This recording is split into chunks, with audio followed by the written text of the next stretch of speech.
Good evening, everybody. Hello.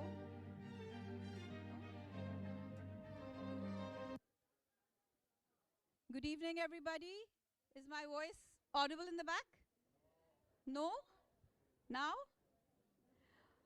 All right, welcome to the Drama Club's production of Murder on the Orient Express. Thank you for thank you for taking time out on a weekday and making it here. I know the traffic outside was horrible. We still have a few people coming in, but we'll have to start, otherwise we'll never end on time. I'm going to invite the students, the vice president of the drama club, to open the show formally. But before we do that, I would just like to remind you that everything you're about to see today, from the set design, from most of the costumes, the direction, all of the drama club kind of came together and did that on their own. Thank you to the wonderful families who supported their children and other children in more ways than one. Special shout out here to Mr. Babar Hashmi, whose contribution in the form of hats you will see on multiple heads tonight. So my only advice to you before we start is, don't trust anybody. Keep your eyes open. And if you solve the murder before Mr. Poirot does, please keep it to yourself. And now I'm going to call Zoya, who's the vice president of the drama club.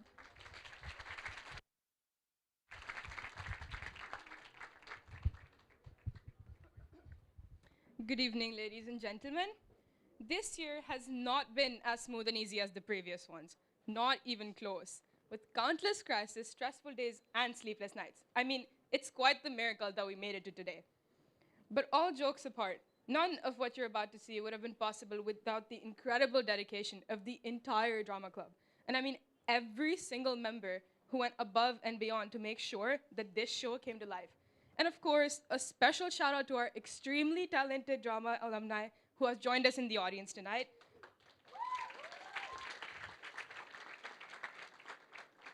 We are so grateful to have you here, though I would have loved for you to stay with us on stage a little longer. Your presence means the world to us nonetheless. Before we begin, ladies and gentlemen, just a few quick housekeeping notes. Please ensure that your mobile phones are either switched off or on silent. Photography and videography are not permitted during the performance, although dramatic gasps are completely encouraged. Tonight's production is Murder on the Orient Express by Agatha Christie, a story of mystery, justice, and very suspicious behavior. So settle in, keep your eyes open, trust no one too quickly, and enjoy the show.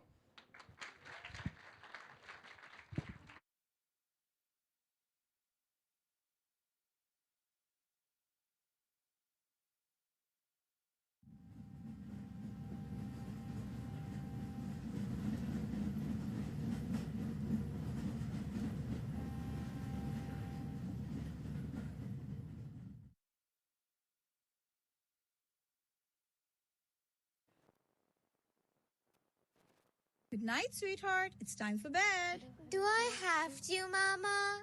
Just listen to your mother. But who is tucking you in? The wolf? No. The bear? No. My nanny! Yay! Now up we go. Can I get another bedtime story? Daisy Armstrong. Now straight into bed and no more nonsense. Oh, all right. Close your eyes. Night night. Who are you? Go away, nanny! Come. No, I won't! I won't come! Mama, Daddy!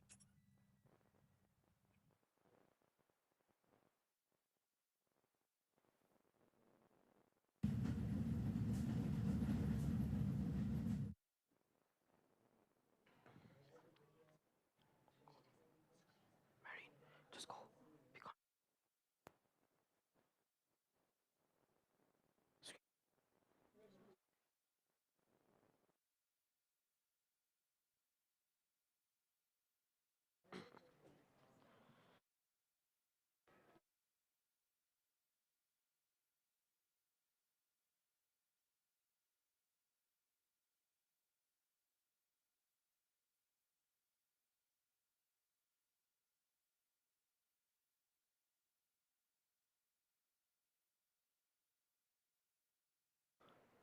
The story you are about to witness is one of romance and tragedy, primal meurtre, and the urge for revenge. What better way to spend a pleasant evening together?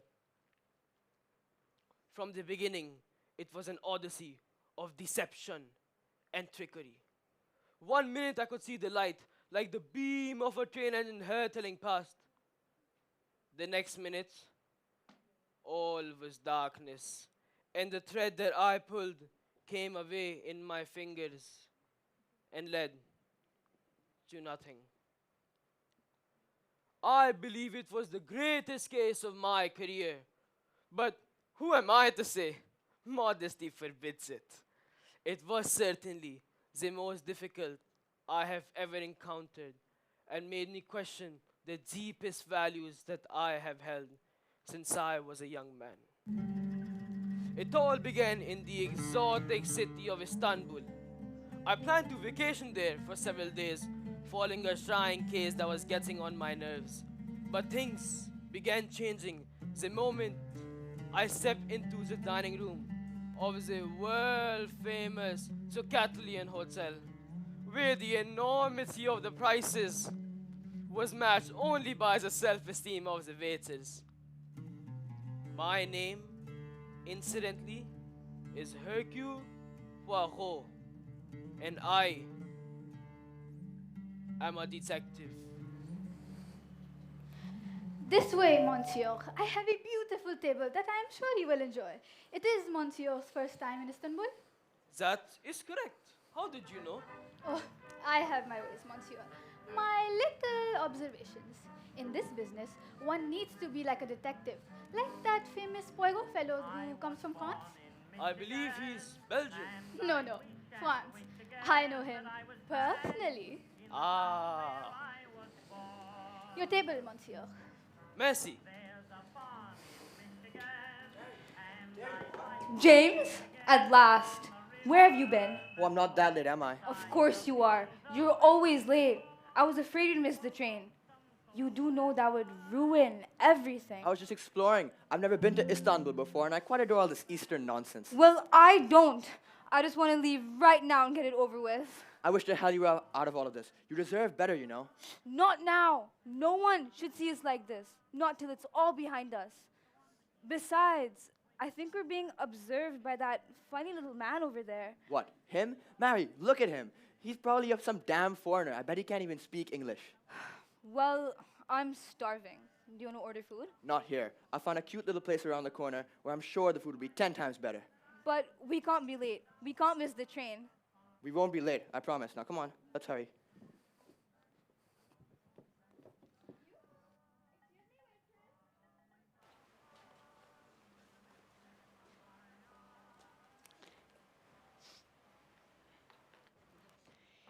You did a wonderful job with everything, and I'm leaving you something extra because of it.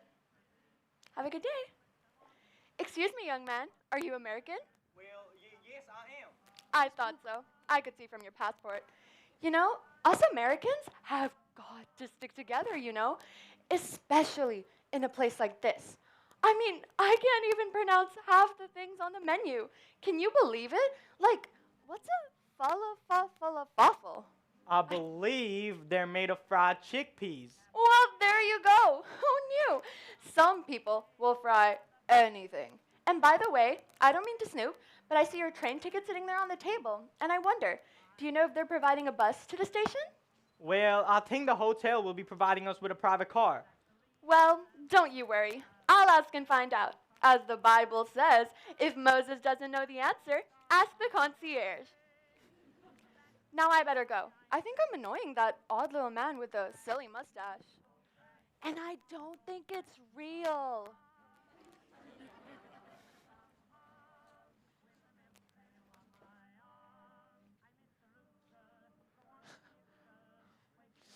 I do hope that the food at this humble establishment is up to your usual standards.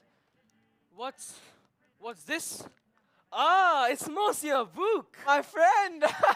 Mon ami! But what are you doing here? What am I doing here? This is my city. I live here. Of course, I'm a fool. I run Wagonly, the greatest train company in the entire world, and its central office is in this very hotel. Garçon? Garçon? Garçon? This meal is on me. Please, charge my office. Ah, no. Ah, oui. It will give me great pleasure. You are my guest here. Now tell me, what are you doing here? You are solving a crime, eh? No, I did that last week in Syria. It was a bad affair. An army officer, a missing check, a beautiful woman. It did not end well. The man was guilty. That was certain. But perhaps because I pressed the man too hard to admit his guilt. It was unfortunate in the extreme. And yet, I believe I did nothing wrong. Of course you did nothing wrong. If you break the law, you must pay the price. It's what you have told me. It is what I live by. Now tell me, you are staying here at the hotel? I was hoping, I was planning to play the tourist, but there was a telegram from Scotland Yard begging me to return at once. So I've asked the concierge to get me a ticket for tonight on your famous Orient Express. Of course, there'll be no problem at all. And the best news is, I'll be joining you. For tonight, I travel to Lausanne on business. Haha, c'est magnifique! Pardon, monsieur. The concierge has instructed me to tell you that there are no more first-class tickets for the express tonight. It is all sold out. Ah, no! Attends, it is my train, and it's never sold out at this time of year. That's ridiculous. It must be a convention or a party, perhaps. Well, you tell the concierge to go find a berth for Monsieur Poirot. But He's my personal friend. But, monsieur... The number 7 is held in reserve. It is always available. Now, go tell him. Right away, monsieur. So, tell me. You are staying here? Yes, I was hoping, but alas, it looks like I cannot get on the train. Of course not. But there will be no problem at all. Now, you see this menu? Throw it away! For tonight, just like old times, we will sit together on the train and dine like kings. Monsieur Book, the food on the train, is it edible? Monsieur Poirot, you stabbed me in the heart! I'm writhing in the ground at your feet! It is not a mere train that will carry you tonight. It is a legend. The panelings are from Paris. The fittings are from Venice. The plates are from Rome. And the taps are from New York. The best food, the best beds, the best pillows, the best feathers inside the pillows. It is poetry on wheels, monsieur. And Lord Byron himself could not write it better. Prepare yourself, for in 1 hour, I'll meet you on the platform to the Orient Express.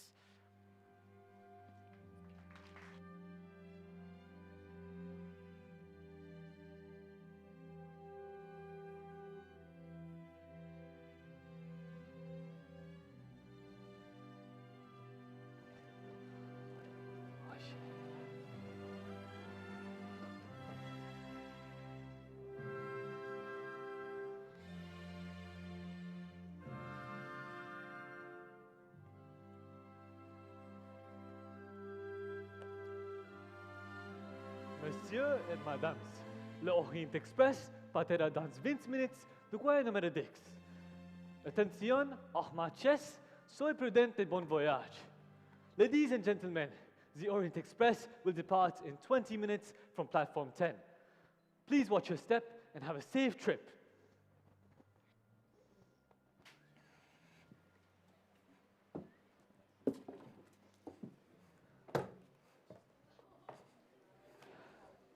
Greta, will you please put those down? You are driving me mad. Oh, no, princess. They are not as heavy as they look. I am sure. They look extremely heavy. Ah, Princess Dragmirov, how lovely to see you. Oh, let me help you with your bags, madame. Oh, it is mademoiselle. I am not married, except to God Almighty who lives in heaven. Greta, please stop. This is Greta Olsen. I am a missionary, and I work in Africa with the little babies. I have agreed to pay her way if she will assist me as I travel to Paris.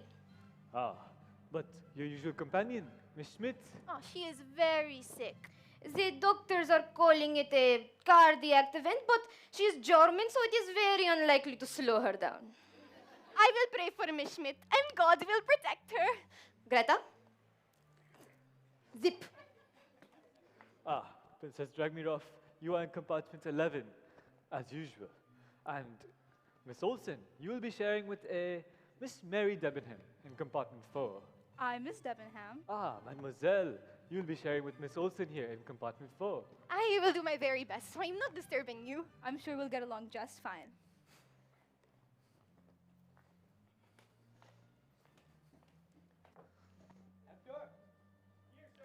I'm right here. Is the luggage on board? Yes, sir, it is. And I checked for any letters that might have arrived in, and this came in. You'll want to see this one, sir. God damn it! I know. It's awful. I mean, just look at this. Prepare to die? Would you keep your voice down? You should call the police. It's none of their business. But these are dangerous. It's the third one you've had in a week. It's good that you have a gun. Would you keep your voice down? Yes, sir. Excuse me, could you direct me to compartment number 7, please? Number 7, monsieur. I believe you are mistaken. Let us hope not. I must get to London by the end of the week. The name is Hercule Poirot. Hercule Poirot, the detective. Hercule Poirot, I've heard of you. You're famous. The name is Ratchet. Samuel Ratchet. Import, export. And I may have some business for you. I'm afraid I'm on vacation, monsieur. You'll take this one. I guarantee it. Samuel Ratchet, you are in compartment. I think I know where I'm going, thank you.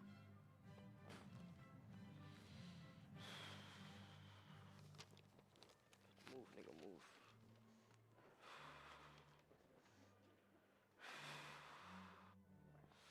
Oh my god. These people are always asking me questions. Do they not realize I'm on vacation? Where am I going?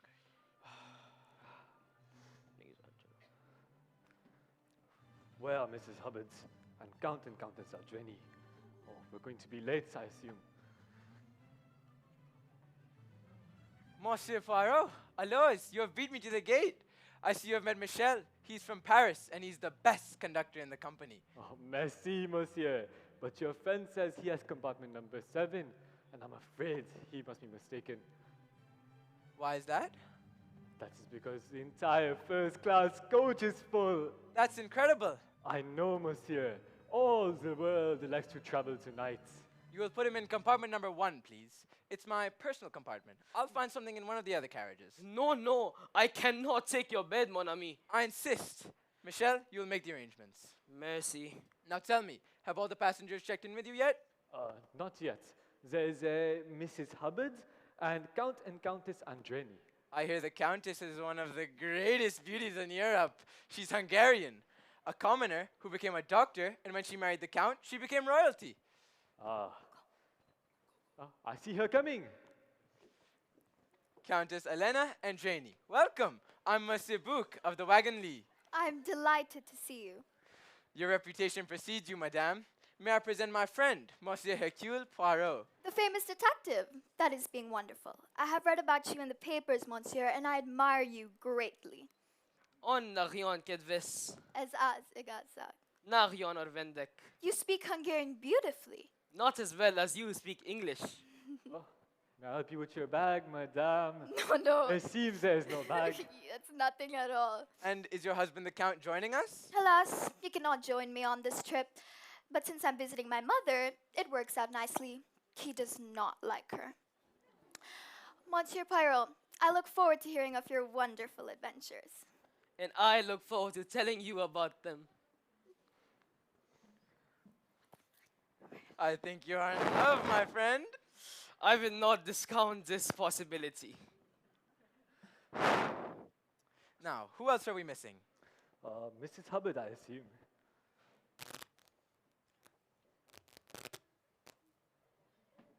Hurry up! I don't have all day. Is this that Orient Express I keep hearing about? It doesn't look that impressive, at least not from here. You, Mrs. Hubbard? Mrs. Helen Caroline Peabody Wilson Van Pelt Hubbard, if you please, from the beautiful Garden State of Minnesota. My first husband, Mr. Peabody, was a very good soul, but the poor man had no talent for longevity. And I shouldn't say poor, because he did very nicely for himself. Thank you very much. My second husband was a Mr. Wolfson, who I loved rather dearly, but he loved a lot of women. So I traded up and got a Van Pelt. But then I caught him cheating with the redhead from the Waldorf who did his nails. Then at last I found my Mr. Hubbard, and I call him my little white knight for saving me from a life of bridge games and watery cocktails at the Minneapolis Country Club. And is Mr. Hubbard joining us tonight? No, Mr. Hubbard will not be joining me. Mr. Hubbard and I traveled together once, and he said it raised his blood pressure. I don't know why. So, now I travel for the both of us. Do you like to travel? I travel every day. Well, you and I should exchange notes sometime. Compartment 3, count. Is that yours or mine? Yours, madame. I hope it's comfy. I've never had a complaint, madame. I'm sure you haven't. Come on! She is quite the character. They're all characters. If I was Balzac, I would write a novel about all of them. And just think, for 3 days, these strangers are forced in the closest of quarters, eating and sleeping under a single roof. And at the end, they part, never to see each other again. Unless what? Unless there is an accident or something fatal occurs. Oh, Monsieur Poirot, why would you say such a thing? Forgive me, it is my business, and I sense that there is some tension among these passengers of yours. One of them does not fit in. It makes me frightened. Oh, Monsieur, no more business, please. From now on, you must succumb to nothing but pleasure as you prepare yourself to step aboard the pride of the company, Wagon Lee, for the most memorable journey of your entire life.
Well, ain't this the bee's knees? Maybe I'll just move in for good.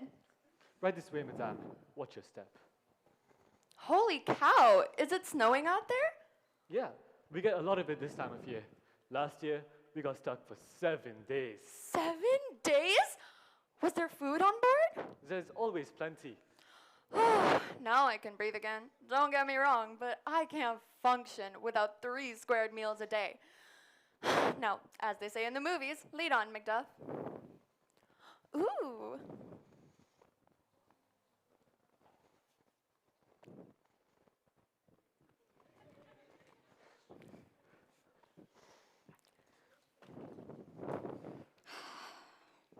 Great Agatha, you must keep up, keep up. We have to get settled in before the train starts moving. I have to confess to you, princess, that I am not liking trains since I am little girl. They are feeling very tight to me, like clothing that is made wrong size, and is squeezing me.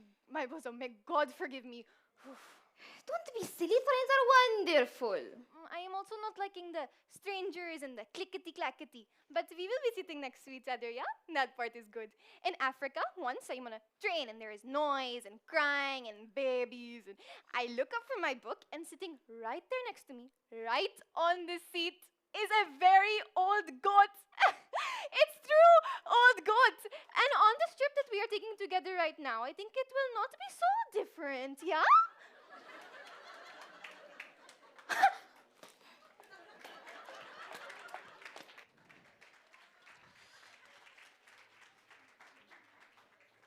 Mr. Poirot, slow up.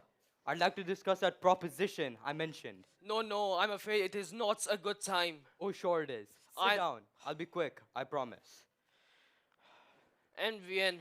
Now, proceed. I want you to take on a job for me. I take on a few new cases. You'll take this one, I guarantee it. And why is that? Because I'm talking big money here. Mr. Poirot, I have an enemy. I would guess that you have several enemies. Now, what is that supposed to mean? You are successful, n'est-ce pas? Successful people have several enemies. Right, that's it exactly. You see, I've been getting some extra threatening letters lately, and I need an extra pair of eyes to do some snooping around. And that's what you do, right? Snooping? Of course I can take care of myself. But I'll pay you $5,000. How does that sound? No. Okay, 10 for a few days' work. I am not for sale, monsieur. I have been very fortunate in my career, and now I take only such cases as interest me. And frankly, you do not interest me. You want me to grovel, is that it? I want nothing except to leave.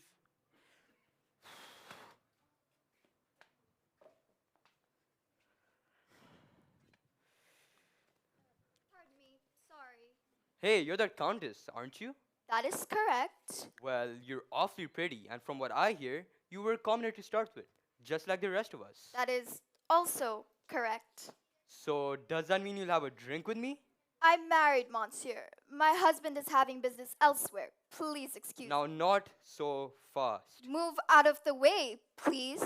You don't need to get all high and mighty about it. If you do not move this second, I will scream. You said you were unattached at the moment, so who's gonna...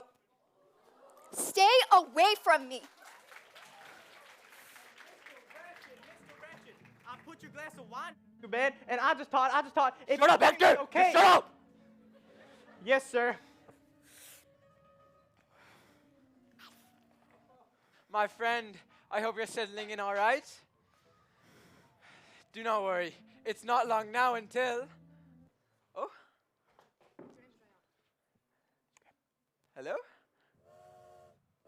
Oh, I hear something. Do you hear that? Yep. It's not long at all. Just 2 more minutes. Oh? There we go. The journey begins, and I wish you both good luck and Godspeed.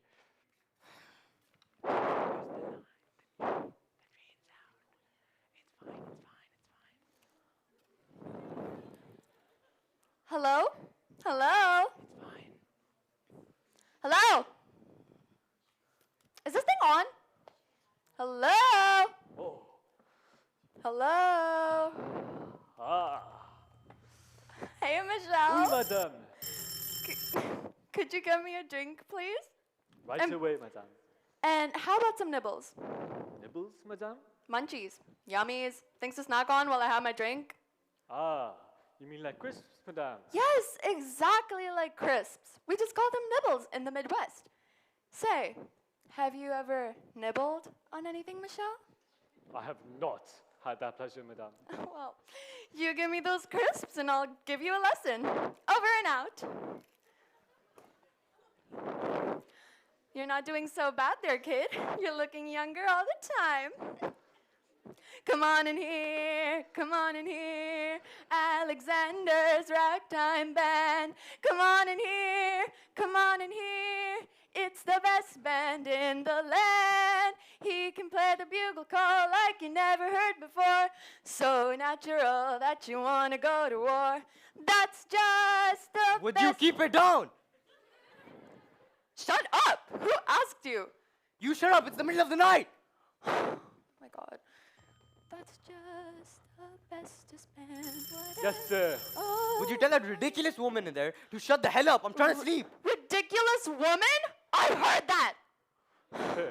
If the lady wants to sing a little song. It's 2 o'clock in the morning. I'm trying to sleep. Now listen, you just mind your own business. This is my compartment. Get out. What are you, a thug? Are you in the mafia or something? Michelle, I think he's dangerous. Oh my God. Is that a gun? Michelle, he's got a gun! It is not against the law, madame. Get out. You must be crazy! Just get out.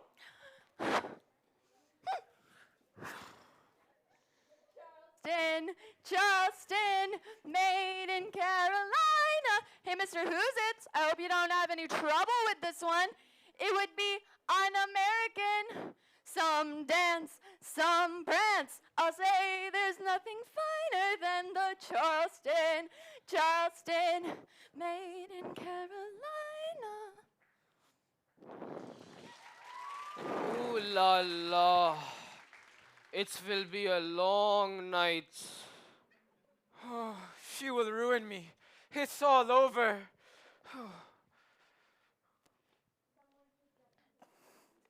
Someone should just shoot her and put her out of her misery.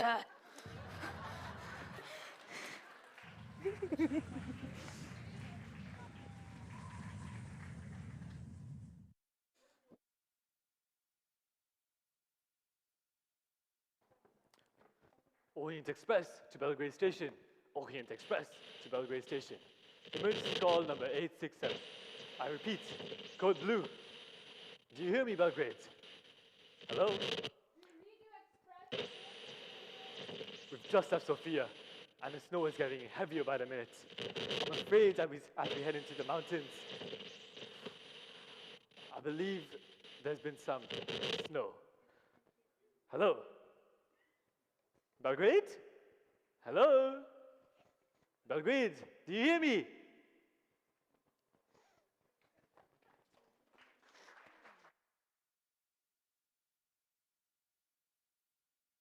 Wait for the blue light.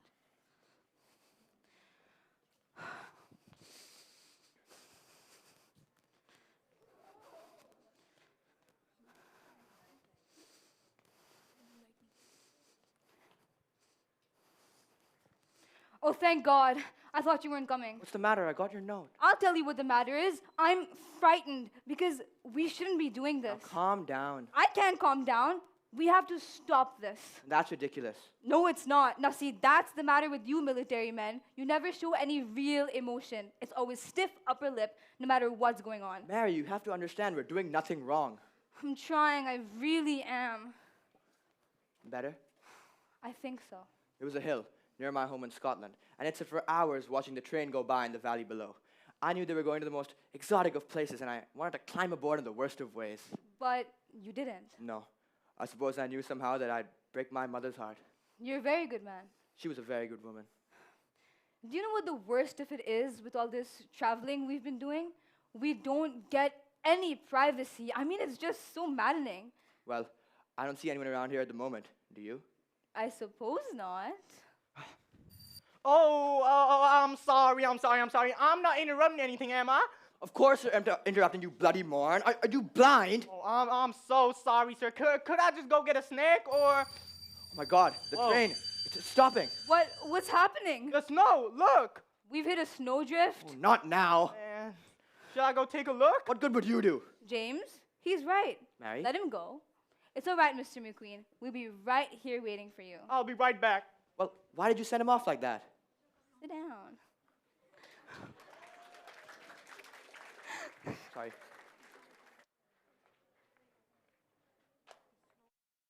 Help! Someone come quickly, help! Miss Hubbard? What? What is it? There was a man in my room! He ran off, I'm sure of it! What? Which way did he go? That way, just a second! But madame, That's where I'm coming from. I saw no one. Well, maybe he ducked into one of the compartments or something. I don't know. I tell you, I was lying there in my bed, dead to the world. And I open my eyes, and I see this man going out the door, and he's wearing a uniform. But where would he come from? I don't know. I could barely see him. And what did he look like? I don't know. 1 second he was there, and then he was gone. He was like a phantom. Ma'am, perhaps you were dreaming. I was not dreaming. I know when I'm dreaming. My mouth gets dry. Does my mouth look dry to you? Ugh. Madame, you must brush your teeth. Are you sure your door was locked? Of course it was locked. But people have keys, don't they? All that you have keys, don't you like own the company? No, Madame. I run the company. And do not worry, I will look into it. Well, hurry up about it. I don't feel safe. She is keeping you busy, Mrs. Hubbards. You have no idea. She insists there was a man inside her compartment. Michel, perhaps? Impossible. He's helping my engineer at the moment. Athens, we are not moving. You are telling me. A snowdrift? We, and we're stuck until men are sent from Belgrade to dig us out. No. I'm sorry, my friend, but I assure you, we'll be completely comfortable for as long as it takes. Luke, have you tracked them down yet? Not yet, Madame. Well, keep trying. I will, Madame. Good night, my friend. I hope you get a good sleep tonight, for that will make one of us. And hurry up about it. I wonder.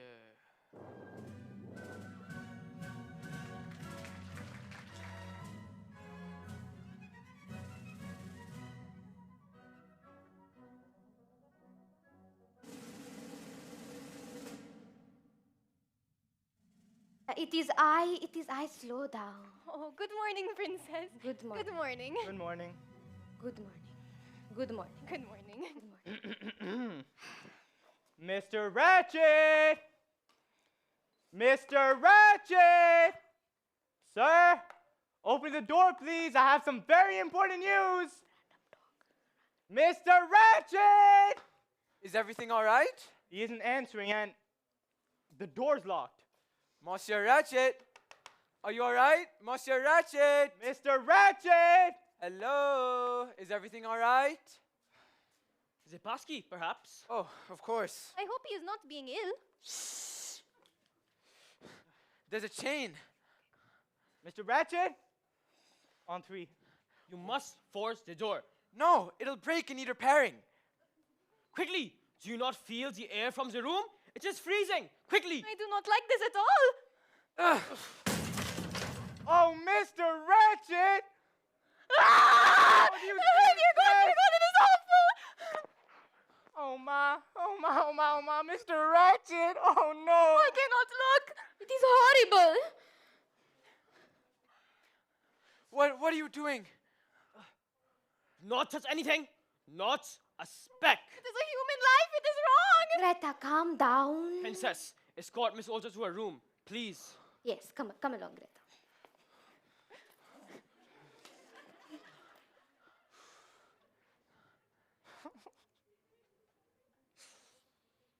There has never been such a thing in the history of my company.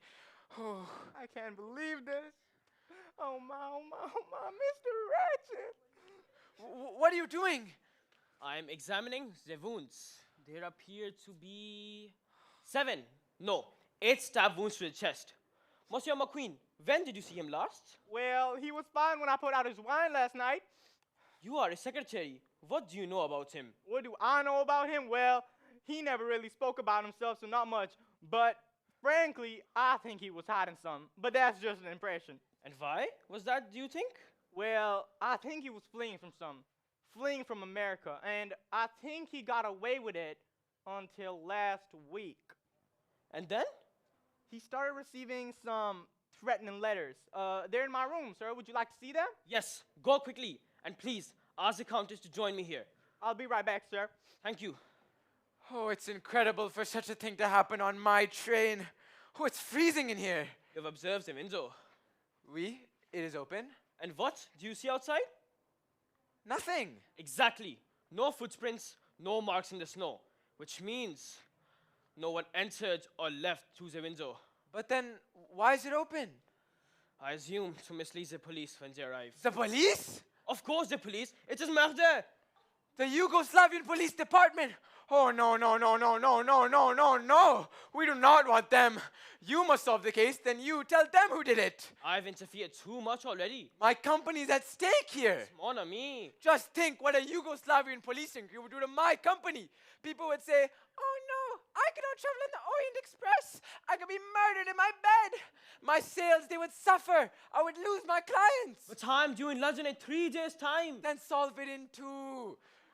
You are a magician. I have seen you work. You look, you listen, you pester, you make yourself a pain in the backside, and then suddenly, poof, the case is solved like that. The police would be angry. The Yugoslavian police department. Angry? They are like 3 stooges in the movie house. They poke each other in the eyes by accident. If you save them the job, they'll put up a statue of you in the center of the Zagreb. I would need a plan of the coach. Done. And the passports and tickets of everyone on board. Whatever you need. Excuse me, but you have asked to see me. Oh, dear God! Forgive me, Countess, but I understand that you were trained as a physician. So I thought perhaps you could join me here. I'm happy to help. I'm afraid it is not a very pleasant sight. Believe me, I have seen worse. I volunteered in the war. Regards. See, the left side of your face is slightly red. Do you see? I do. It has been slapped. How do you know? Because I slapped it. I count 8 separate wounds. That was my count also. Could you estimate the time of death? I would say it is between 8 and 10 hours, which puts the time between midnight and 2 o'clock. It appears the killer was wild, in a frenzy of some sort. That could be possible. But now another question arises. Why did Mr. Ratchet not fight back when all this while he had this gun? Ooh la la. Alois, may I see it? How did you find it? He showed it to me yesterday, so I assumed it was here somewhere. It's an automatic. I believe it's loaded. Attention! Oh, my apologies. There's a safety switch. It's not on. S'il vous plaît, mon ami. Have you not heard of the fatal accident? One moment. I have a very good nose. Aha! Smells the glass. It smells of almonds. He was clearly drugged, which is why he did not fight back. And wait, what is this in his pocket? Voila! It's a pocket watch, and the... How do you open one of these? Oh, the face is smashed. It is stopped at 1:15. At last we have something of importance, yes? The Countess said the time of death was between midnight and 2. So there it is. It could not be more clearer. 1:15 is the time of death. It's so obvious. It is possible.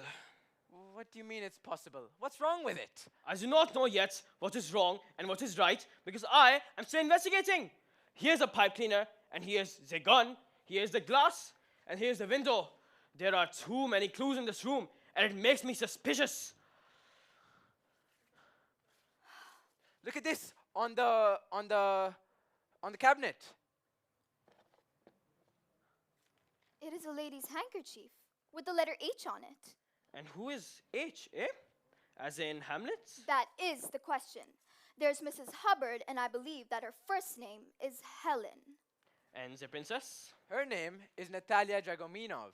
And there's Mary Debenham, and Greta Olson, and Hector McQueen, and James Arbuthnot, and I am Constantine Book. And such a thing has never happened in the history of my company, and I want you to solve this immediately.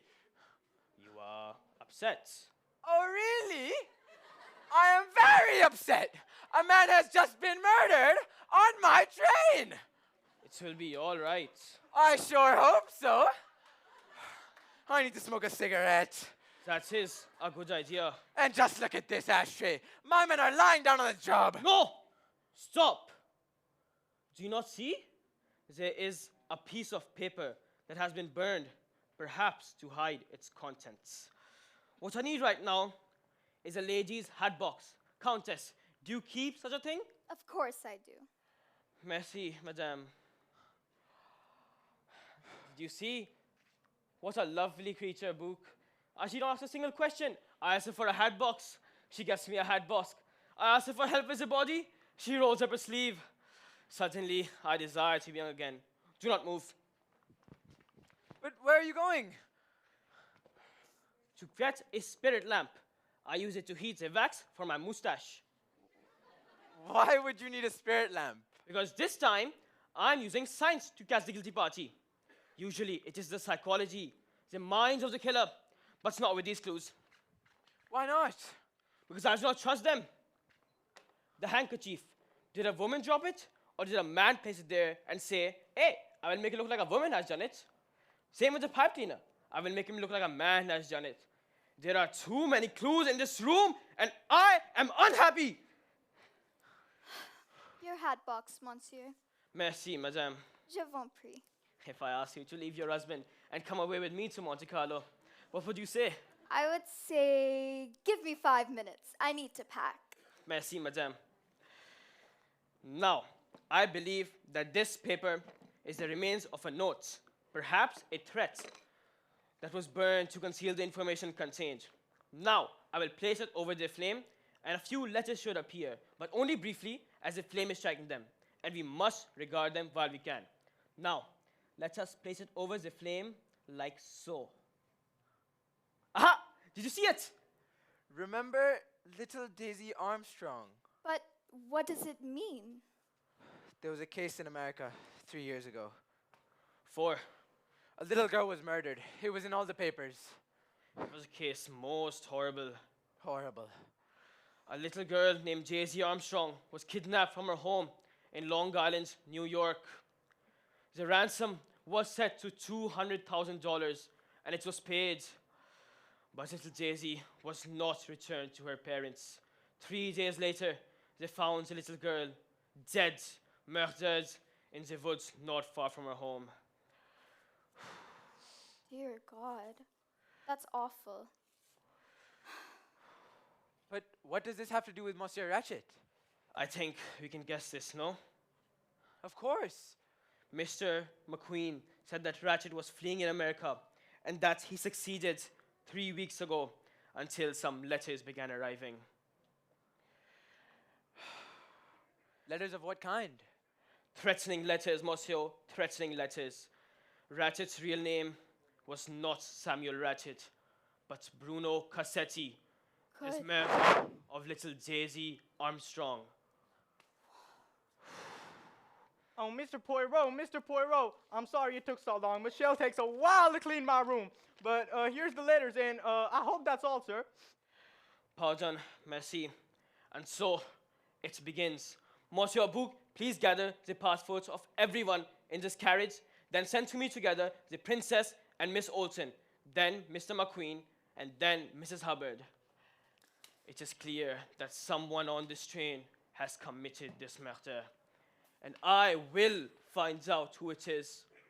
I promise you.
Monsieur Poirot, we are here out of a sense of duty.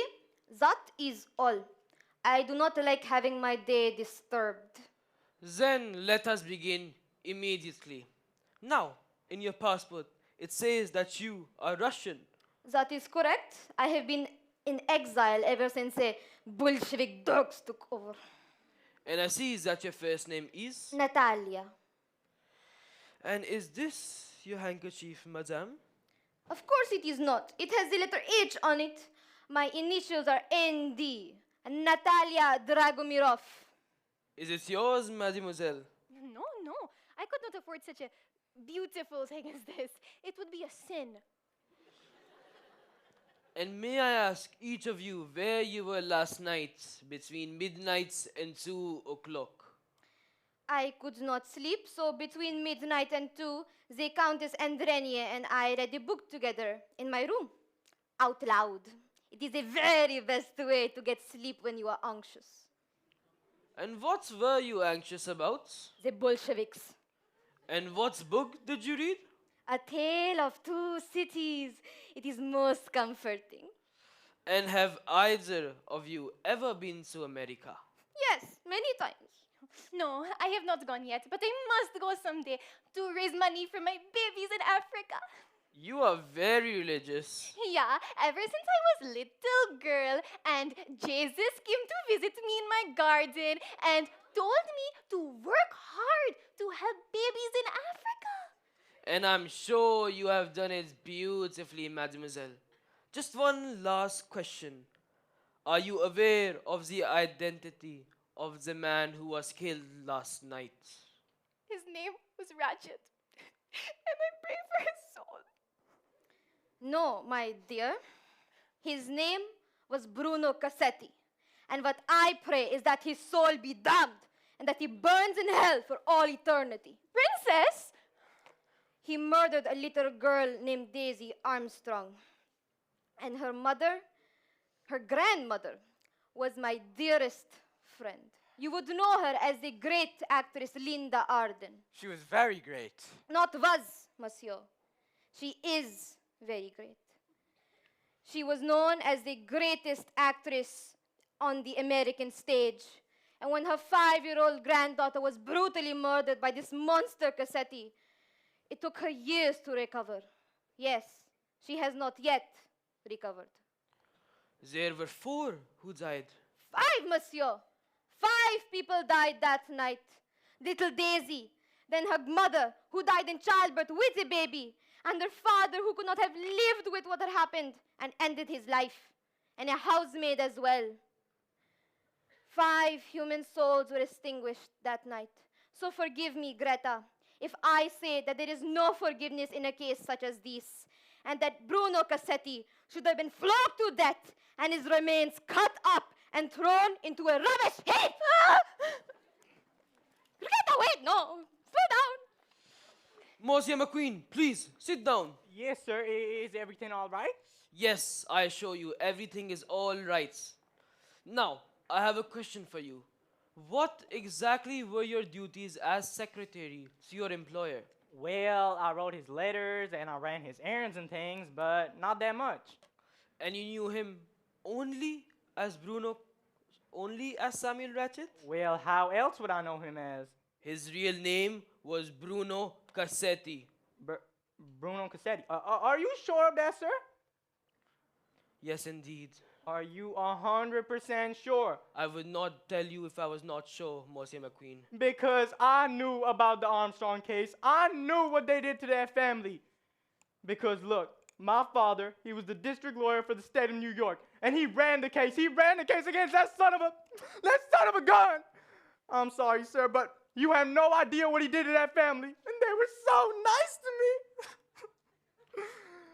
Who exactly was in the Armstrong household? Well, Mrs. Armstrong had a sister.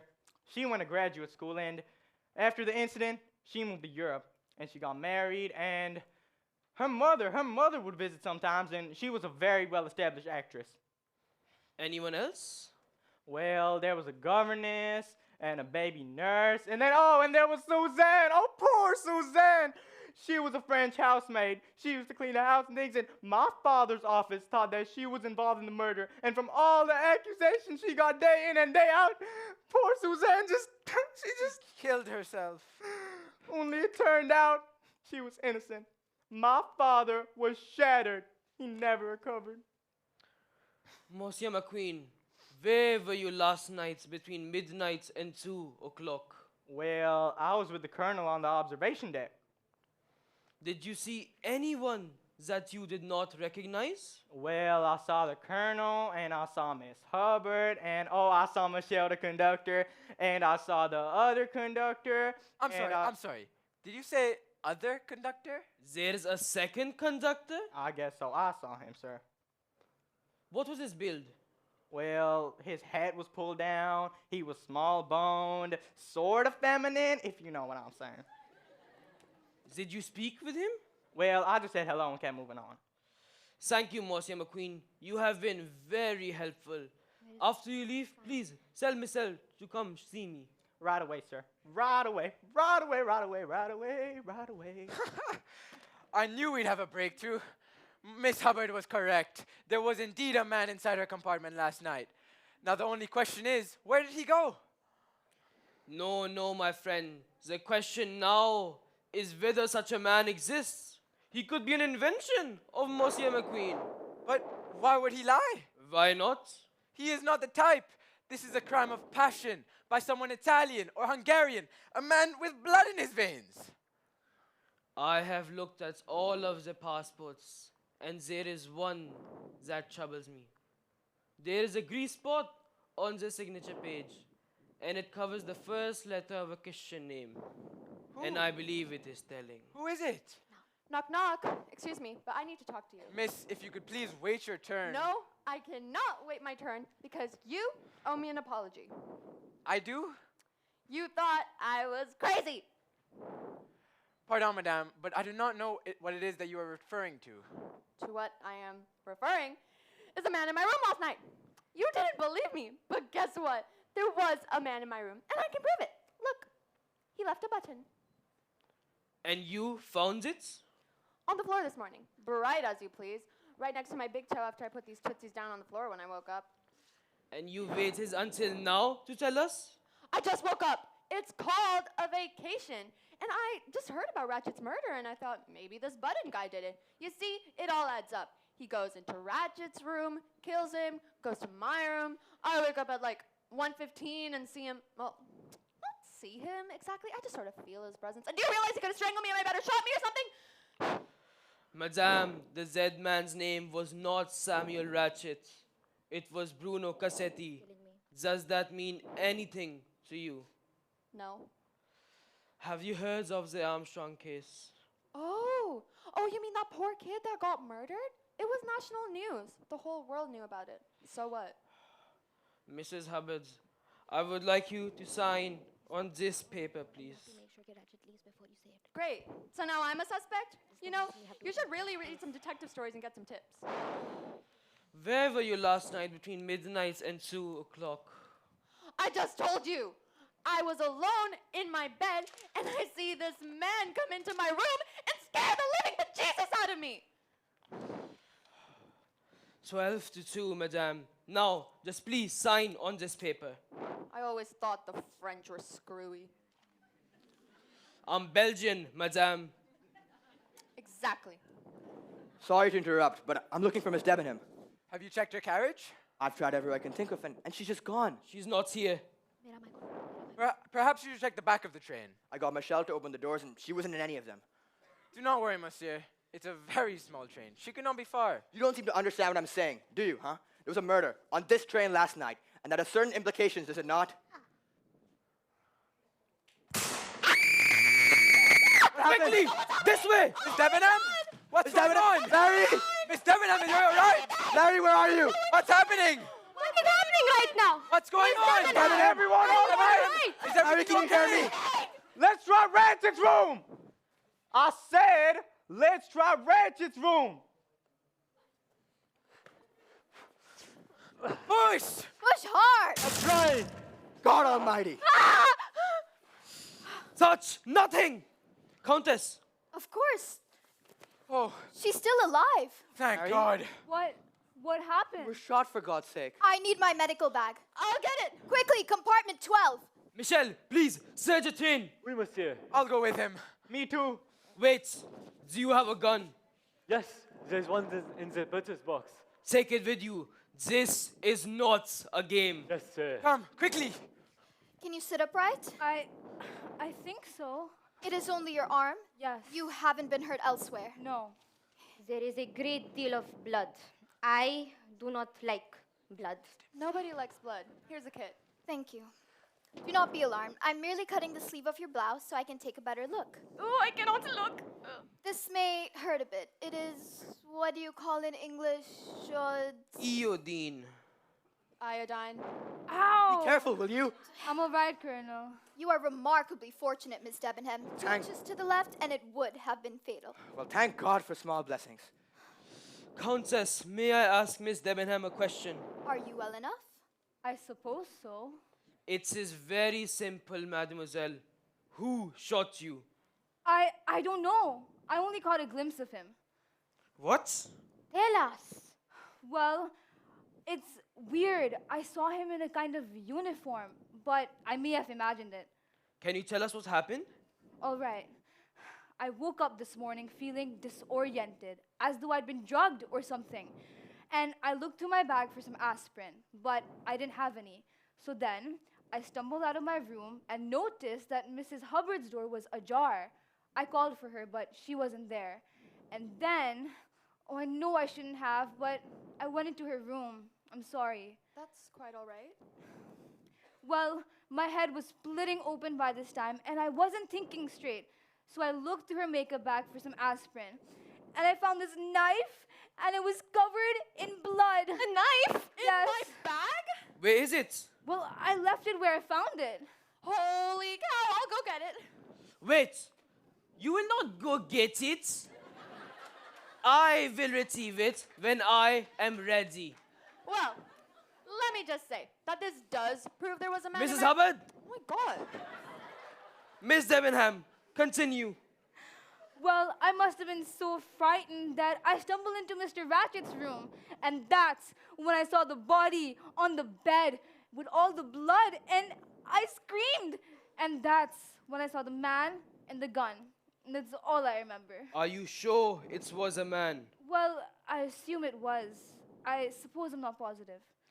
He must have been hiding in this room behind the door, waiting to escape.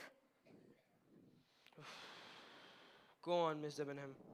Are you all right? I'm quite all right now, thank you. Countess, would you be so kind as to escort Miss Debenham to her room? Now listen please? here. If she is able, I will be in the dining hall and I would like to ask everyone questions.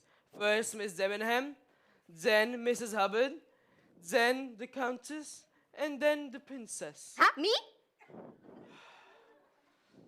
And then I would like to see Miss Debenham. Firstly, I don't see no reason why you should put Miss Debenham through any of the stress of the moment, and I suggest you don't. I will keep that in mind. I hope you solve all of these quickly, monsieur. I am not afraid of dying, but I would rather not speed up the process.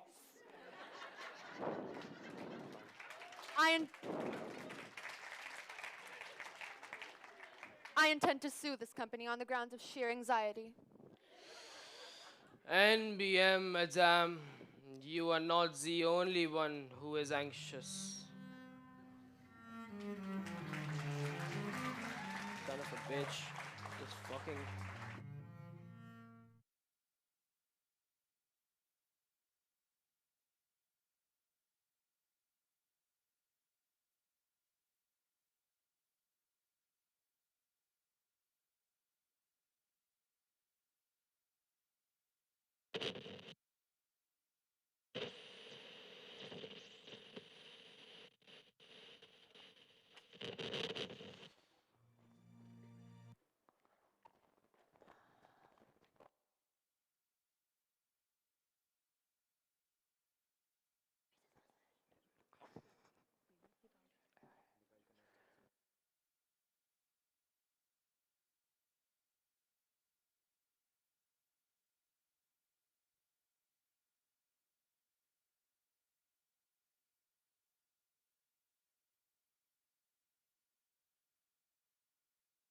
There is no one, I tell you. Not a single person is on this train who should not be here. You are positive?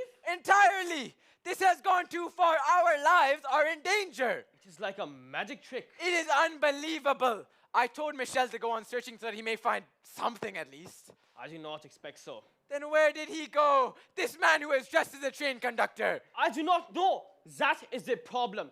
Every time I find a piece of the puzzle, there is a suspect who has an alibi. The colonel, he could have a grudge against Cassetti from a business dealing. But then McQueen gives him an alibi from 12 to 2. And Miss Olsen, she is strange. There is something not right about her. But she swears that she and Miss Debenham were up all night chattering in their room. And so it goes to the princess and Miss Hubbard. And now Miss Debenham is shot and I have no suspects. Poirot, I've brought Miss Debenham as you requested. Now, what do you want with her? I merely wish to ask her some questions. Colonel, you may leave. I beg your pardon? You are not needed for this. Well, I'm sorry to hear that, because I'm staying. I'm sorry also, because you are not. Now listen to me, you little Frenchman. He is Belgian. I don't care if he's the man on the moon. I'm not leaving her. James, it's all right. Honestly, I'm sure it won't take long. She's right. I need a mere 10 minutes. Well, all right. But I don't like any of this, okay? And you can put that in your Meerschaum pipe and smoke it. That is Sherlock Holmes. Go to hell. Bon. Miss Debenham, please sit down. There is much pain? Well, it's rather sore, that is all. You are very brave. Let us all be grateful that this is not worse. Miss Debenham, I heard you speaking with the colonel yesterday at the hotel, and you seemed quite terrified you would miss the train.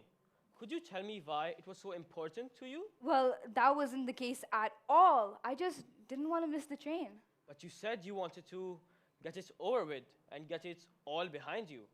Get what behind you? I'm afraid you're reading into it, Mr. Poirot. You seem quite agitated. Again, I'm afraid you're reading into it, Mr. Poirot. I'm extremely punctual, and that is all. Pardon, it is my profession. Sometimes I'm too imaginative. You are quite close with the colonel, I take it? Well, we only met a few days ago, and I suppose we rather hit it off. And as for the murder, I assume you know that the dead man's name was Bruno Cassetti. I heard. And do you know of the kidnapping? Not much, I'm afraid. I've never been to the States. And what brings you to Istanbul? Well, I lived with a family for about a year. I'm a governess. And could you tell me your whereabouts last night between midnight and 2 o'clock? Let's see. I was in my room chatting with Miss Olsen, and we were up until quite late. You see, she talks quite a bit, especially when she was anxious. And I may have dozed off for a couple of minutes. I see. Are you sure that's all? Yes. May I go? You may. Oh, wait. There's one last thing. Oh dear, it seems I have lost something. There's one. Bon, that is perfect. Could you please sign this for me, please? Sure. It is a good thing I'm left-handed. I'd have trouble signing with my right at the moment. May I leave now? You may. Merci. Please, get some rest. And on behalf of the company, I'll have champagne sent straight to your room. Thank you so much.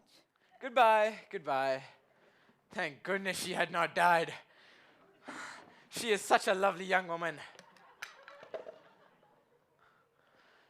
She is more than lovely.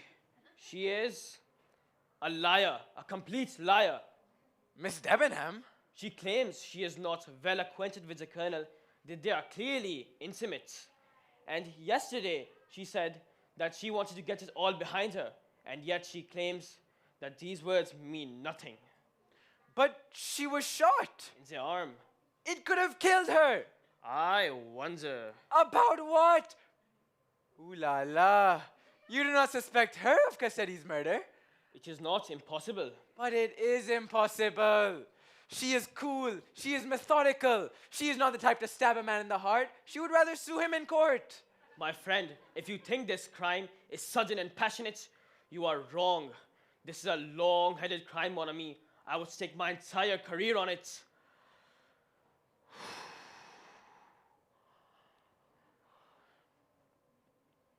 Are you sure of that? I'm sure of it, mon ami. Even all my tales are great detective. There has never been a case such as this. I always know if I am right. I am always right. This is a long crime, monsieur. I've never been more sure of it. Wait. Look at this.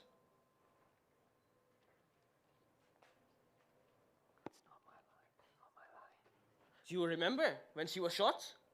Oh, the sleeve of her blouse. Yes, it was ripped, but more importantly, there was a powder burn at her sleeve. But what does that mean? That means that the gun was very close when it went off. So what? The man was 2 feet away. Pardon, messieurs. I have finished the search. And? Nothing? There is no sign of an intruder anywhere. If you like, I could show you. No, says Suit. Could you be so kind as to remove your tunic, please? No, never mind. Keep it on. I see that all your buttons are in place, and there's no new thread. They're all old. So no new buttons have been stitched on recently. That is correct. But may I ask? Miss Colonel found this in her room this morning. That is not mine, monsieur. So I see, but it matches yours exactly. It does? Michelle, besides yourselves, are there any other conductors on the train at this moment? There is one in second class, I'm sure. A ticket taker I've known for years. Is he large or small? Quite large, I'm afraid. And besides us, are there any other passengers in any other carriages? Yes, of course. There's one in the Belgrade carriage, a child and a mother, and that is all. Thank you, Michelle. No, there's nothing else. I wonder... Michelle, could there be a second conductor on this train with a uniform that matches yours? Oui, there is. No. Miss Olsen told me that there is a second conductor on the train. In fact, she saw him last morning. But to your knowledge, is this man truly employed? Has he truly been here? Well, in fact, he has. And Princess Dragmirov also said that she saw him last night.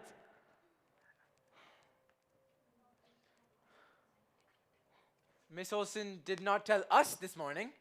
Oui? Well. Ooh la la! It is just the kind of clue I've been waiting for. Michelle, come with me. We have some business to do. Right away. But where are you going? You will see in a moment. Pardon, madame. Where are you going? We will be right back. Do not move. I thought you wanted to question me. Yes, we do. Do not move. We will be right back. Okay. That was exciting. As if we needed any more excitement around here. Now listen, I want my passport back. I don't have it, madame. Can you imagine me wandering around Yugoslavia without a passport? They'd shoot me on sight and ask questions later. Oh, who are you? Well, I'm Mrs. Helen Hopper from the Minneapolis Golf and Racquet. Boom! No more mahjong. Madame, believe me, you have been very patient, and I'm extremely grateful. If there's anything I could ever do to thank you, please, let me know. You know, you remind me of one of my husbands. Which one? The next one.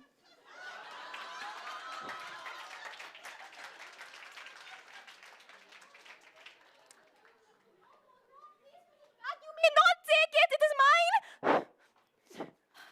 He must have a reason. I have an excellent reason. Please stop. Monsieur Poirot. Miss Olsen, you must permit me to take a look in your suitcase.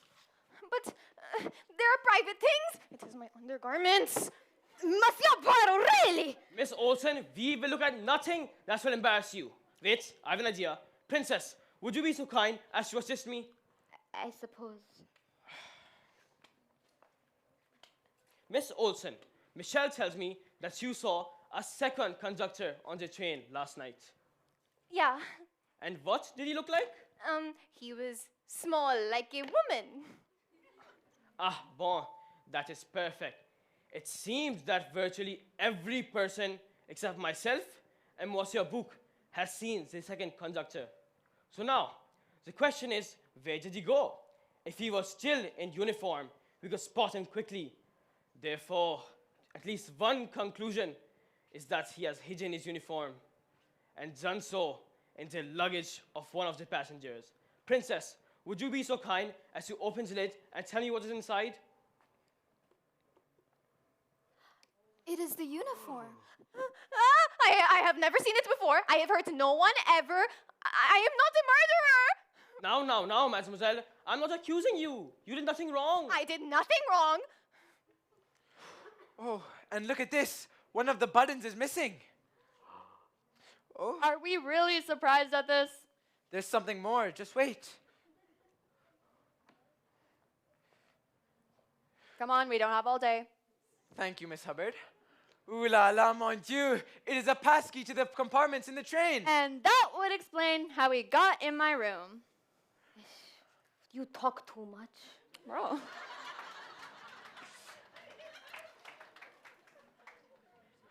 Miss Olsen, when was the last time you looked in your suitcase? It was yesterday, just after we boarded. So someone could have hidden this uniform this morning after you left your room. I have no idea. I have never seen it before. Miss Olsen, we are not accusing you. Whew.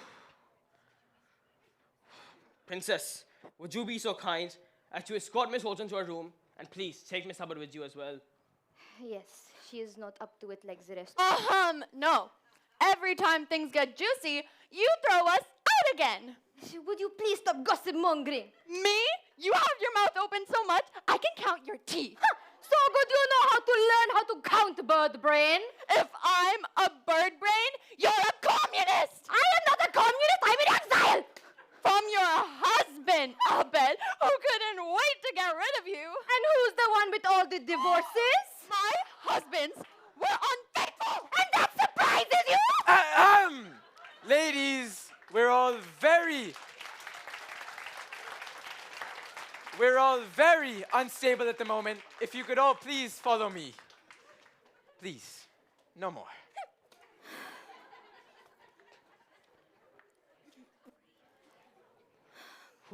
You seem troubled. I am getting more and more concerned.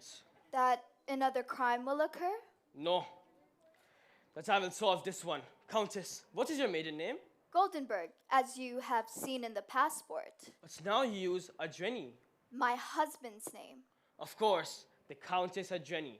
And I believe your first name is Elena. That is correct. Am I a suspect? I merely ask questions. That is my job. I thought we were friends. It is my greatest wish, but please indulge me. This morning, while examining your passport, I saw a grease spot at the beginning of your name, Elena. The spot could be used to hide another letter, such as H. Now, if you add an H to Elena, it becomes Helena, which is used by Shakespeare in A Midsummer Night's Dream. I suppose. The kinds of name an actress might choose for her daughter. If you say so. An actress such as Linda Arden, the grandmother of Daisy Armstrong. I guess. And the name Linda Arden itself is a stage name, surely.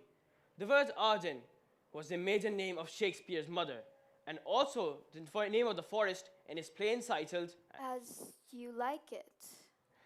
You know your Shakespeare quite well for Hungarian. I've studied Shakespeare since I was a child. Yes, I know. I believe your mother, Linda Arden, taught it to you. And that would make you the aunt of little Daisy Armstrong. The aunt who went to graduate school, got a degree in medicine, then moved to Europe and got married. I do not know this woman, but I imagine that she still suffers from the loss of her niece and her sister. My dear, there is no use denying it. When the train gets underway to the next station, I will need a simple telegram of Daisy's aunt, and it will all be over. But I didn't kill him. I should have, but I didn't. I didn't even know who he was until you discovered it. But when you did, I realized that if you knew that I was Daisy's aunt, you would think that I killed him. Because he was a blackmailer and a swine and the murderer of a darling, sweet, innocent child who deserved to live. Madame, really? It's the truth, I swear to God. But I'll tell you this. If I had known who he was, that he was Bruno Cassetti, the man who murdered two of the people I love most in the world, I would have pushed the dagger through his chest myself. And believe me, no other wounds would have been necessary.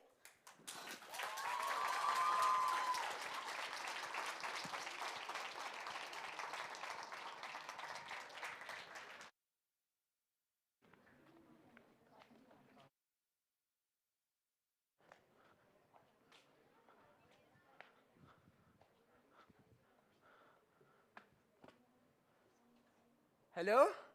Hello? Zagreb? Zagreb station? Can you hear me? Hello? It is Konstantin Buk of the Wagon Lee. You are loud and clear. We are stuck near Polinsky Pass. Where are you? We have been delayed, monsieur, but should reach you presently. How are conditions? Heat. We are losing heat and light. Provisions are low and the passengers are angry. And we have a dead man rotting in compartment 2. How are things with you?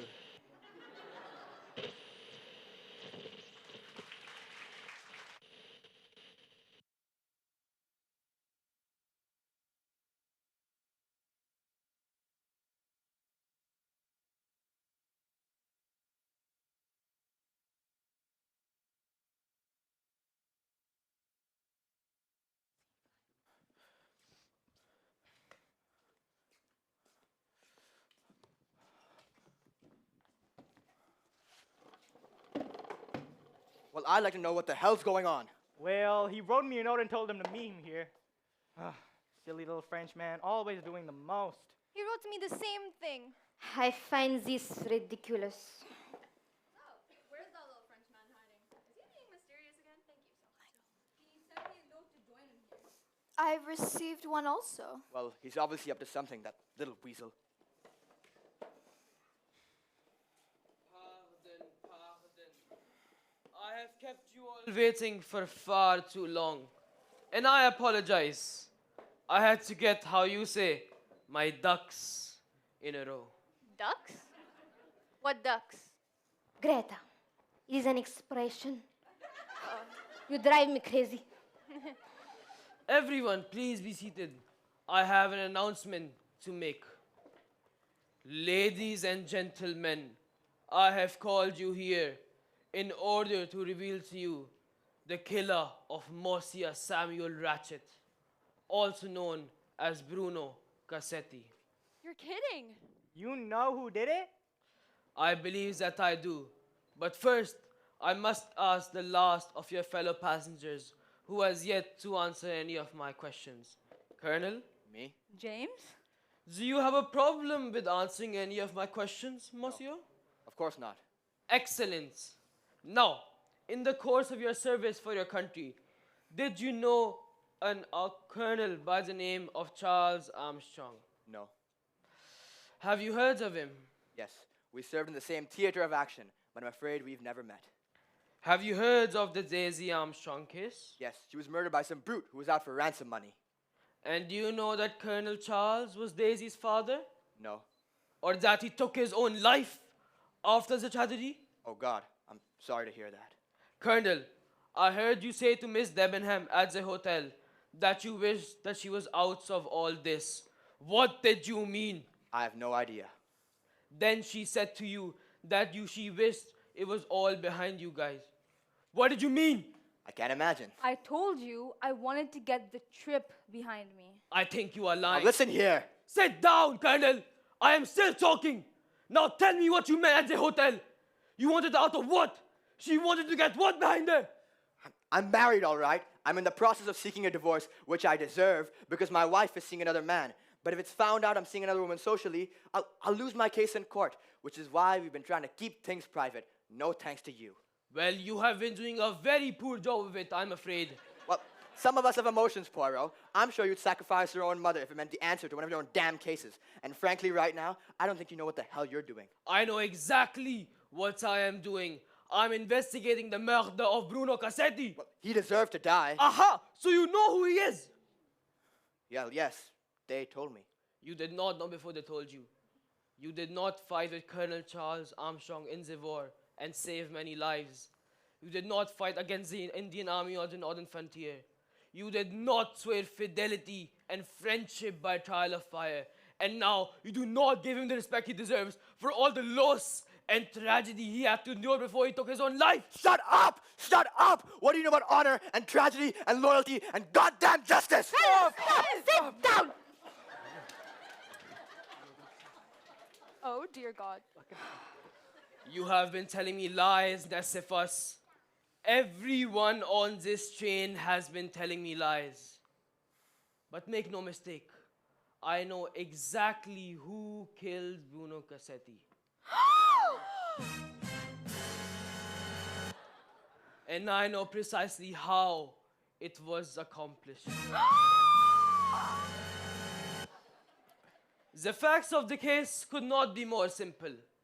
At 5 o'clock last evening, the train left Istanbul to Kalia, with stops in between.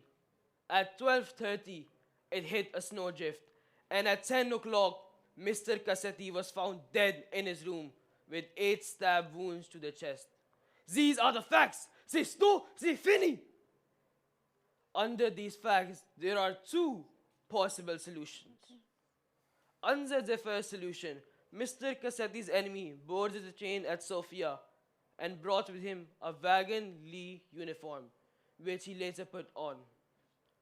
Using a passkey, he entered Mr. Cassetti's room, stabbed him 8 times in the chest, and left through Mrs. Hubbard's compartment. That's what I've been telling you. Exactly. So you've solved the case, my friend. I would not get too excited, monsieur. He has not yet finished. Have you, Monsieur Poirot? No, indeed, princess. I have not yet finished. Let me propose a second solution, because I encountered 2 unexpected events which made the first solution impossible. The first was the snow, which now meant that the train had stopped and the killer had a very big problem. Where could he go? And unless the killer could fly, he must still be on this train. He must be one of you.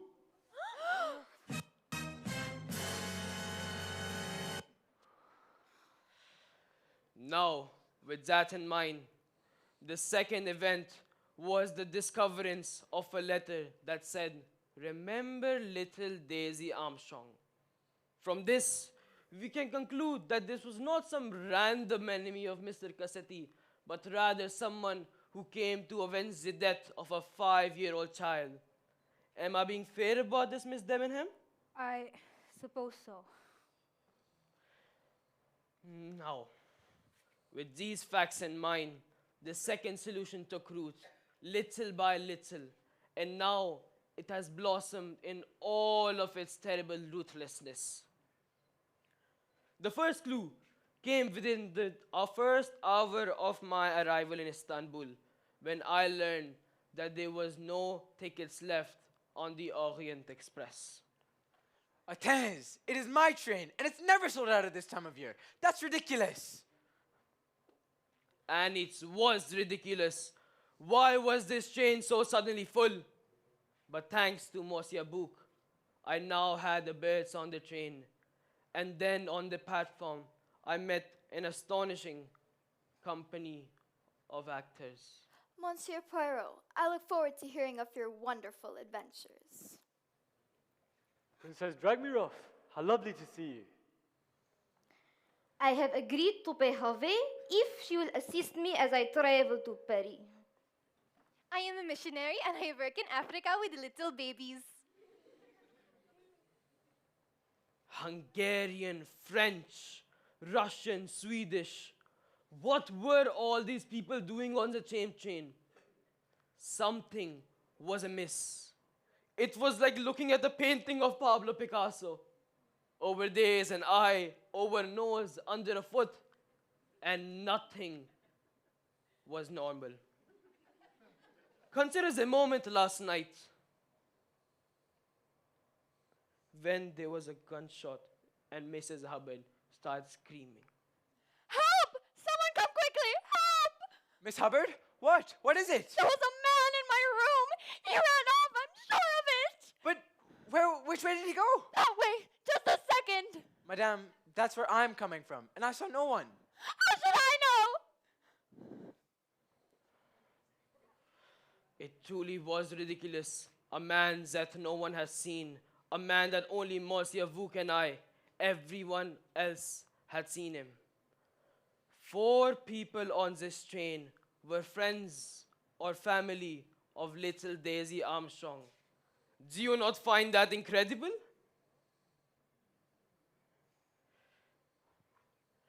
And if there then came the murder itself, a businessman dies in a locked room of almost unspeakable violence. Dear God, it is awful! Do you see his chest? It is horrible! I can't believe it. The Countess and I counted not 1, not 2, but 8 stab wounds to the chest. Perhaps the man changed hands during the stabbing. Or there were 2 assailants, one right-handed and one left. One strong, one weak. And then I was offered a feast of clues. The open window, the vine, the gun, until one clue of real importance was discovered. The broken watch. The time, the watch, it is stopped at 1:15. At last, we have something of importance, yes? 1:15 is the time of death. It could not be clearer.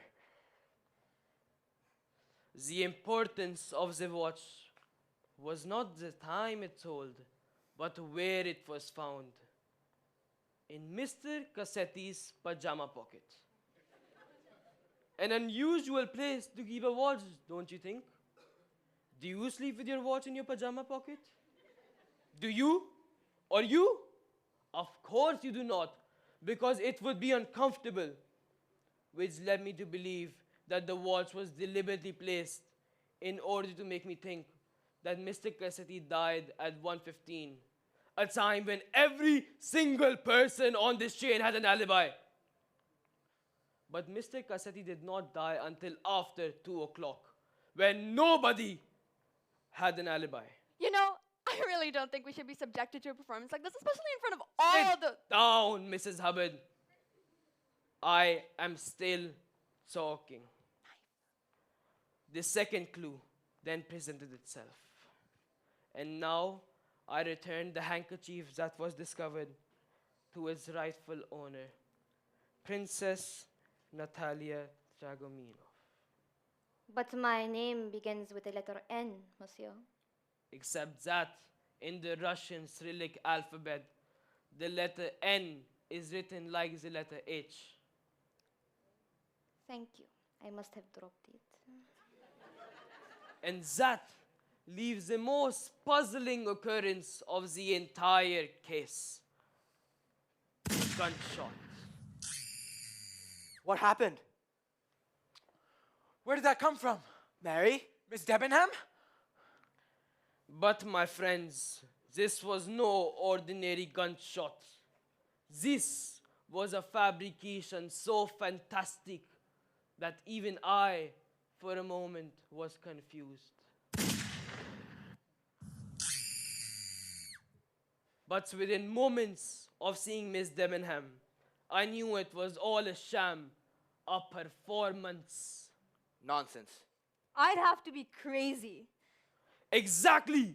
Crazy! That or a course of action that meant everything to you.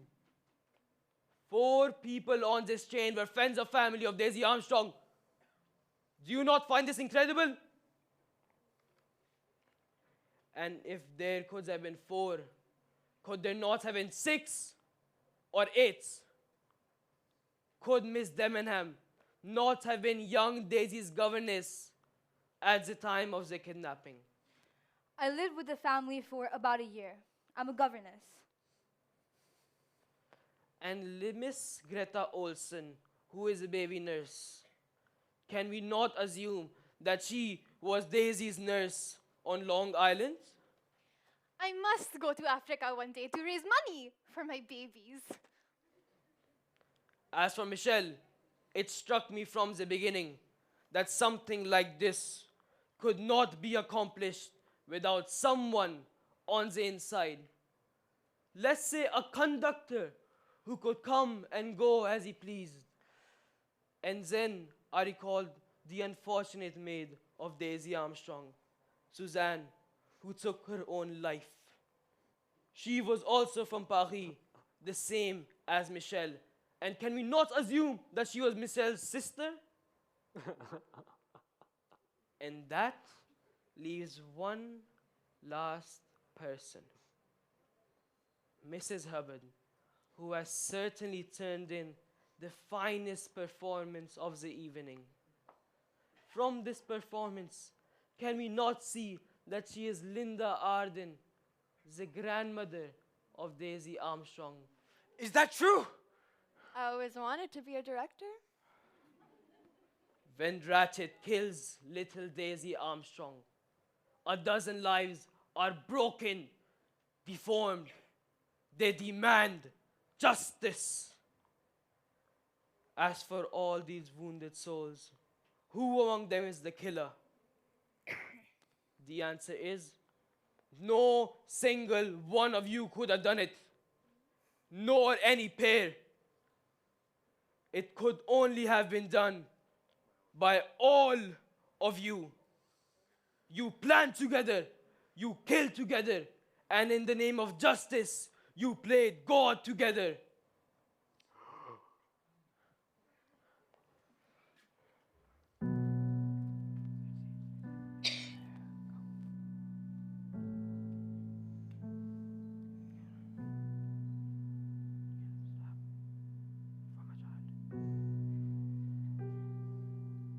But you're gonna tell the police that there was a second conductor, right? For my grandchild. For my father. For little Daisy. For Daisy. For little Daisy. For Charles. For my darling Daisy. For my sister, you pig. Now, my friends, it is not long until the Yugoslavian police arrive. And at that point, I must tell them the truth, Nesifus. You mean the truth? Of course, about the second conductor. Anything else would be a complete injustice. On the contrary, it is the only justice. If you break the law, you must pay the price. But it was Cassetti who murdered the little girl. But did that give you a right to kill him? Yes, he killed 5 people for some ransom money, and he'd have done it before, and he'd have done it again. And now it's your time to turn back and leave us all alone. No, it is not that time. I have never in my life turned my back on the law. It is 1934. Europe is changing, and there will be chaos. If we break the law, we become barbarians. I cannot support this. I cannot agree to this. But that man was a monster, Monsieur Poirot. You have to know this.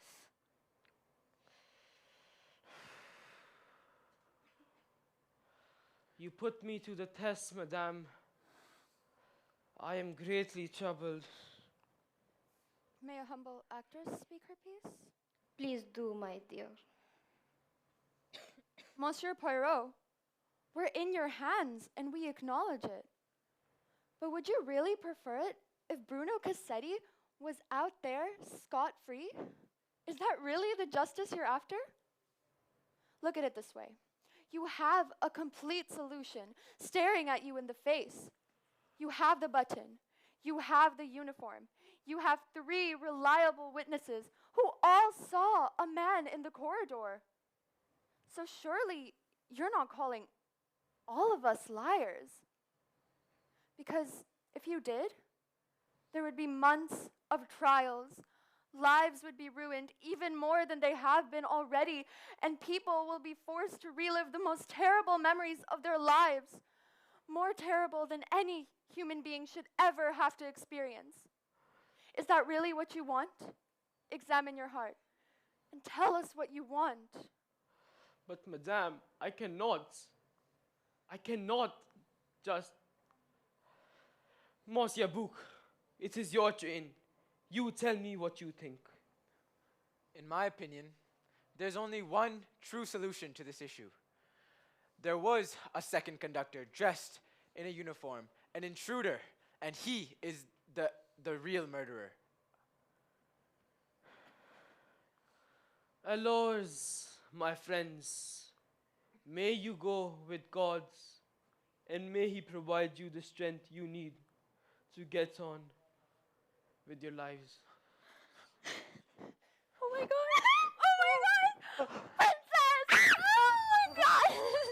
My best friend! The crews have arrived! Here, at last! Monsieur Poirot? The train's moving! Where's Poirot? Where's Monsieur Poirot? Detective? He's gone. Where is he? Monsieur Poirot? Monsieur Where has he gone? Where did he disappear? Monsieur Poirot! Monsieur Poirot? Monsieur Poirot? Where's Monsieur? Where is he? Monsieur Poirot? Poirot? What? Sir?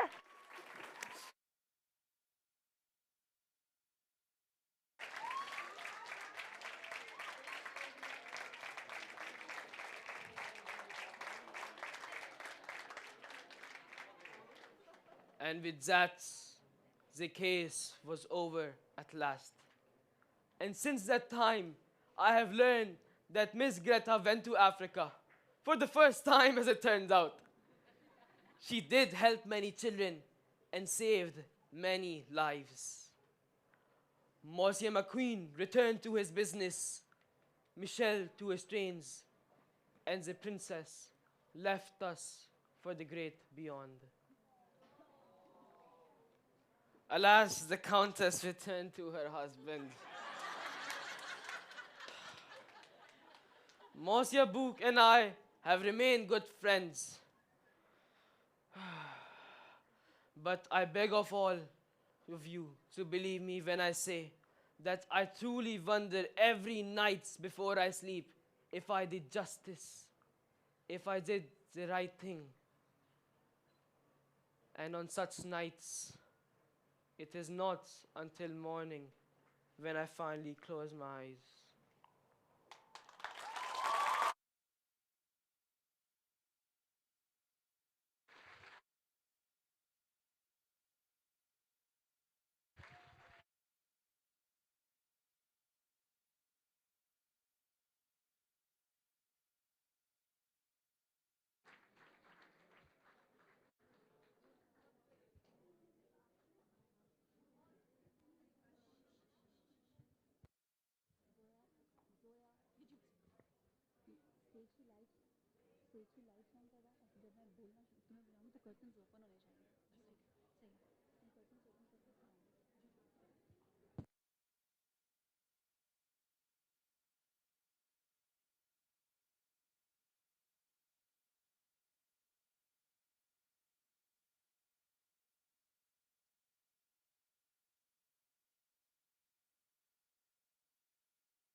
Hello?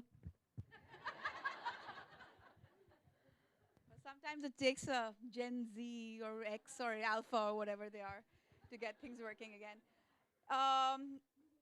We're going to do curtain call, so please be very generous with your applause. The kids worked. The kids backstage were actually telling me, Miss, this time you could have actually sat in the front row and watched the show for once, and I think I actually could have. So if the people in the lights box can come down and join everybody, that would be great. And I'm going to call Zoya to start with the curtain call. I hope you all enjoyed the show.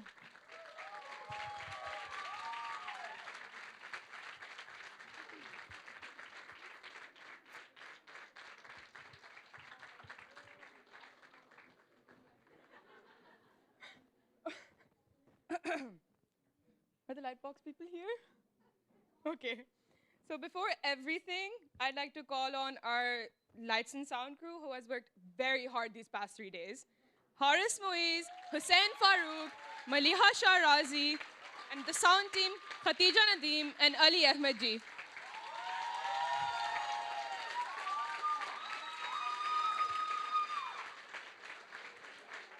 Lights team.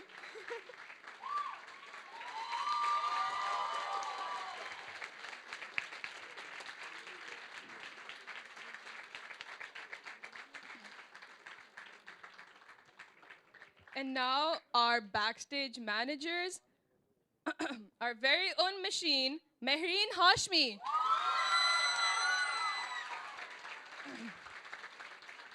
And our very talented social media manager, Mishal Fatma Jaffrey.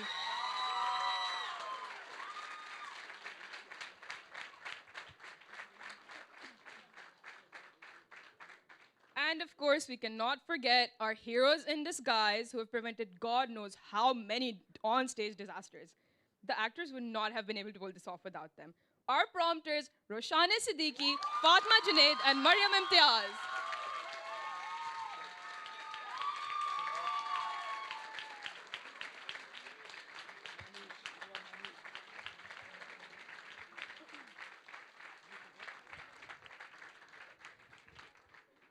And last but not the least, my henchmen, who were all over the place just hours ago, Manoj Saad and Ryan Lari.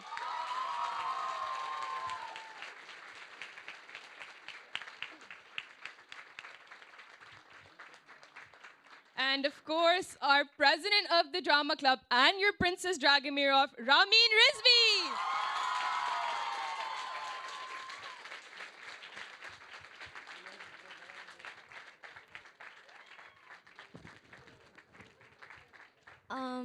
So I would first like to call, so shout out to Michelle Joffrey, who is also the head waitress. Now, I'm going to be calling the actors and actresses on stage. Please do a huge round of applause for all of them. First, I would like to call Michelle, our very own conductor, who is Mikhail Faruqi from grade 11.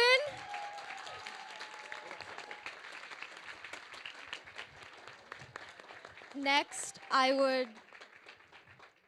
I would like to call our very own Samuel Ratchet, who generally fell asleep during rehearsals on the bed. Arham Shah.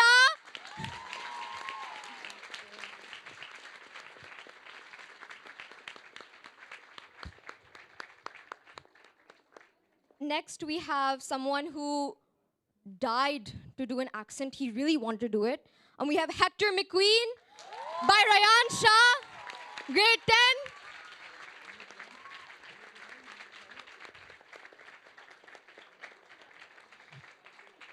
10. Next, we have someone who was not a lot, but a little bit abused by me on stage. We have Greta Olsen, who is also Liali Nasser.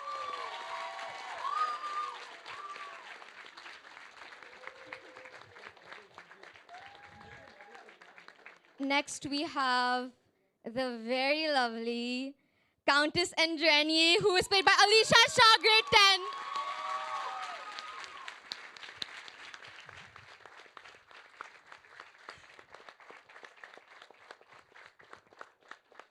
10. Next, we have someone who has an amazing singing voice and is really lively. We have Helen Hubbard by Hadra Najam.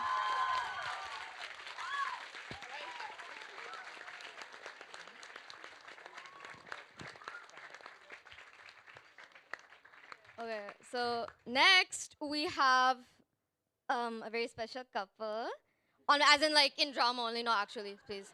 Okay? It's not like that. It's not like that. But they were extremely awkward and took quite a while to actually get them to play the characters. We have Mary Debenham and Colonel Arbuthnot, Ishal Zain and Daoud Agha.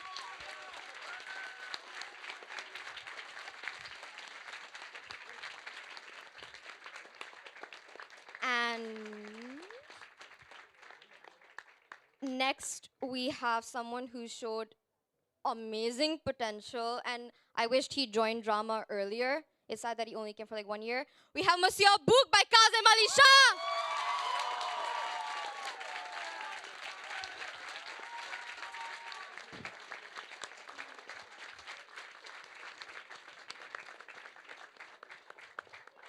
And finally, I would like to call on Hercule Poirot. One last confession before I leave you all.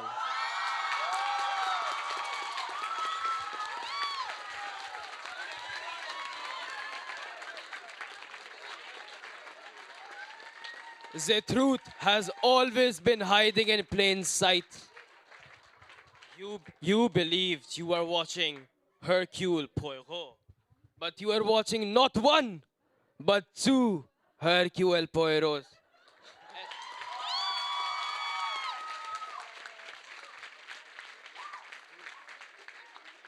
And neither of us has an alibi.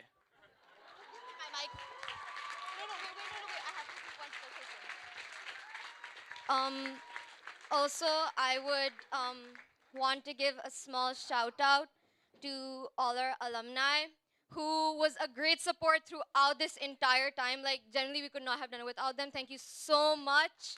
Please, a special round of applause for them. And just one more for the amazing team. Generally, they were superb, and I'm sorry for how many times I yelled at them. Like, it's generally, like, I feel sorry, generally. So please, one more round of applause just for them. Thank you. Thank you so much. Now I'll be handing the mic to Zoya, who has another very special mention. So, of course, the most special mention to our director who made all of this possible, Ms Sadaf Shamsi.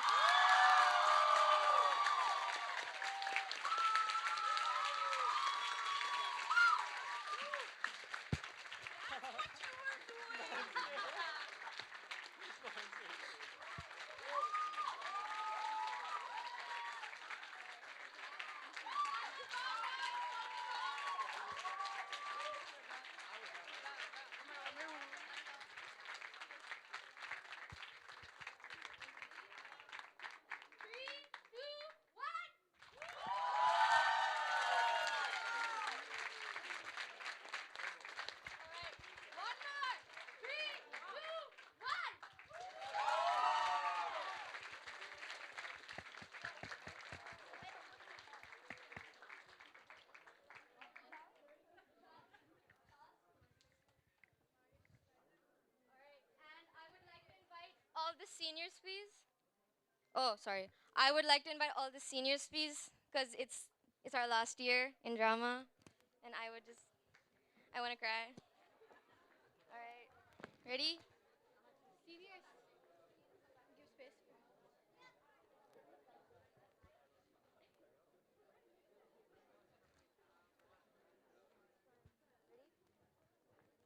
3, 2, 1. Goodbye, Hawk Academy!